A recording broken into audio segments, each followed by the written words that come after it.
dizendo que iria lutar contra a inflação, e agora a gente está vendo essa agenda de Donald Trump contra qualquer tipo de programa de inclusão, de diversidade. Ele inclusive já ordenou que todos os servidores federais de departamentos ligados a programas de inclusão e diversidade fossem afastados, fossem colocados em licença administrativa, e agora deve decretar mais uma dessas ordens, proibindo então as pessoas transgênero de servirem no exército aqui dos Estados Unidos. Trump já tinha adotado essa medida em 2017, então essa proibição já existia. Depois, em 2021, quando Joe Biden assumiu a presidência dos Estados Unidos, ele derrubou essa proibição, e poucas horas depois, na verdade, de ter assumido o governo americano pela segunda vez, Donald Trump assinou uma daquelas ordens derrubando essa medida de Joe Biden, ou seja, voltando a proibir as pessoas trans de servirem no exército americano. Só que agora, na ordem que ele deve assinar hoje, ele deve ir além, deve falar também sobre pronomes de identidade de gênero, deve falar mais sobre essa questão específica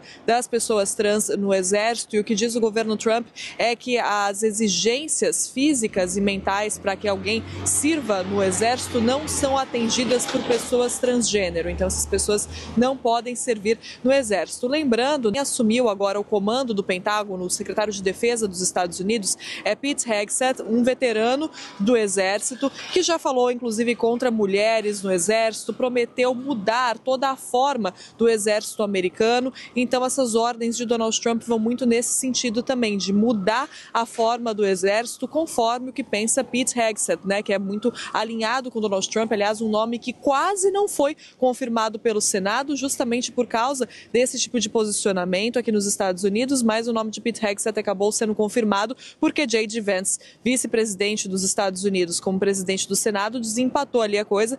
Então, Pete Hegseth foi nomeado, mas quase não foi, né? Quase não foi confirmado. E aí agora, então, esse secretário de Defesa dos Estados Unidos, junto com o Donald Trump, prometem mudar o exército americano, mudar a forma do exército americano e proibir pessoas transgênero de participarem, de servirem no exército. Faz parte dessa mudança. Lá atrás, em 2017, quando Trump implementou uma medida assim, a medida tinha algumas exceções, caso a caso. Não se sabe se isso vai acontecer mais uma vez. A gente espera para saber exatamente o que vai ter nessa ordem executiva, mas não é só isso. Como eu disse, qualquer tipo de programa de inclusão, de diversidade está sendo barrado aqui nos Estados Unidos. Isso vai acontecer também no exército. Donald Trump também deve assinar uma ordem falando sobre isso hoje, além de permitir a volta de pessoas que não tinham sido vacinadas por Covid-19, permitir que elas voltem recebendo o salário que recebiam antes, recebendo ali pagamentos, enfim, isso também deve acontecer nesse dia de hoje. Então, várias medidas sobre o exército